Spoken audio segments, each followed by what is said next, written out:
Comme vous le savez, le gouvernement a présenté le 27 septembre dernier son projet de loi de finances qui comprend entre autres les évolutions des règles fiscales qui s'appliqueront en 2018 sur l'épargne et le patrimoine.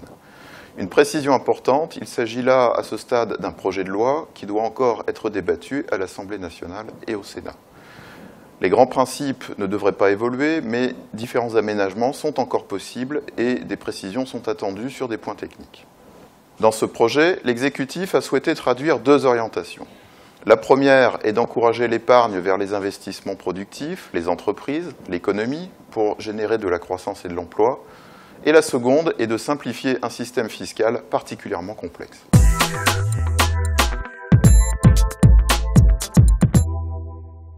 D'une façon générale, on peut citer le report d'un an du prélèvement à la source de l'impôt sur le revenu et la suppression progressive de la taxe d'habitation.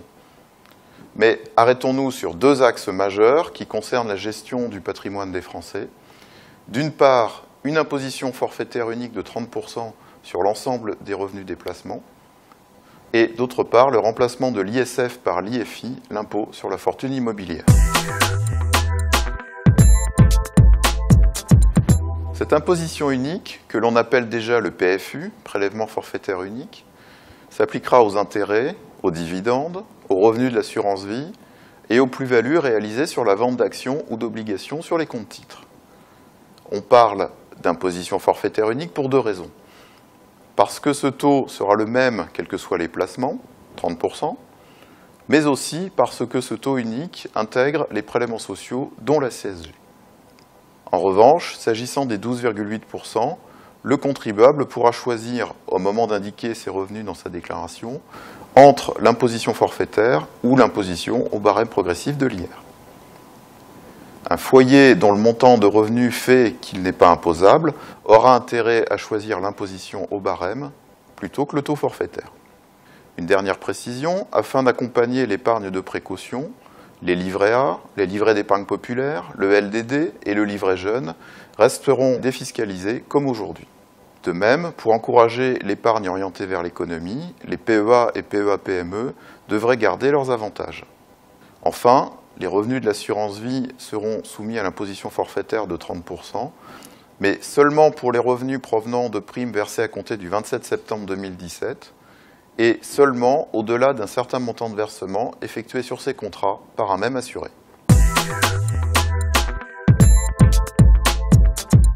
Dès 2018, l'ISF serait supprimé et remplacé par un impôt sur la fortune immobilière assis sur la valeur des seuls actifs immobiliers. Les plus gros patrimoines seraient ainsi encouragés à investir en bourse ou directement dans le capital des entreprises plutôt que dans la pierre.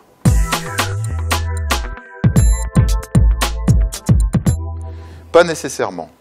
Avec l'imposition unique sur les revenus de placement, la fiscalité devrait devenir un critère moins important dans le choix des placements. Nous allons revenir aux fondamentaux dans le choix que nous faisons pour placer notre argent. Prenons l'exemple du PEL. Lorsqu'il a été créé, il devait encourager les Français à devenir propriétaires. En épargnant, on se constituait un apport et on bénéficiait d'un droit à prêt intéressant. Mais depuis quelque temps, l'avantage fiscal du PEL faisait que sa rémunération le rendait très attractif, qu'on dispose ou pas d'un projet immobilier. Les intérêts des PEL et des CEL ouverts en 2018 seront désormais fiscalisés. Autre exemple, l'assurance vie. Ce placement à long terme était devenu le placement chouchou des Français en raison des avantages fiscaux sur sa rémunération. Investir dans l'assurance vie restera toujours intéressant, mais d'abord parce qu'il est un placement à long terme et parce qu'il reste un formidable moyen de transmission. Ces avantages-là n'ont pas été remis en cause.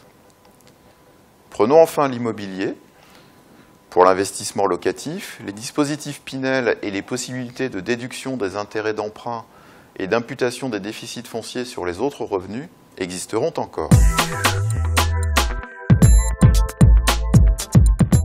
Dans cette réforme, il n'y a pas vraiment de grands perdants. D'une manière générale, on ne remet pas en cause les avantages des placements déjà détenus. Les revenus de votre PEL ouvert il y a 5 ans restent toujours défiscalisés jusqu'au 12e anniversaire du plan, exactement comme aujourd'hui. Idem pour votre contrat d'assurance vie, le régime fiscal reste inchangé pour les investissements effectués jusqu'au 26 septembre ou pour les assurés ayant versé moins de 150 000 €.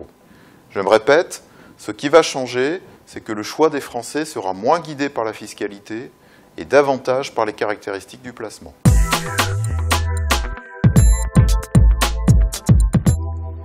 Vous l'aurez compris, les impacts sur les placements que vous détenez déjà sont limités.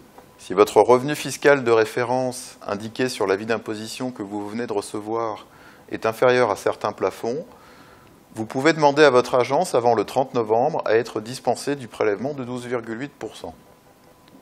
Précision importante, qu'on ait ou non bénéficié de cette dispense, on reste ensuite tout à fait libre d'opter pour l'application du taux forfaitaire ou du barème de l'IR au moment du dépôt de sa déclaration. Si vous n'avez pas encore de PEL et que vous souhaitez bénéficier d'un placement sans fiscalité pendant 12 ans, il vous reste jusqu'au 31 décembre pour en ouvrir un. Le report d'1 an du prélèvement à la source ayant été acté, vous retrouvez un intérêt fiscal à faire des versements avant le 31 décembre sur votre PERP ou sur votre contrat Madelin si vous êtes un professionnel indépendant.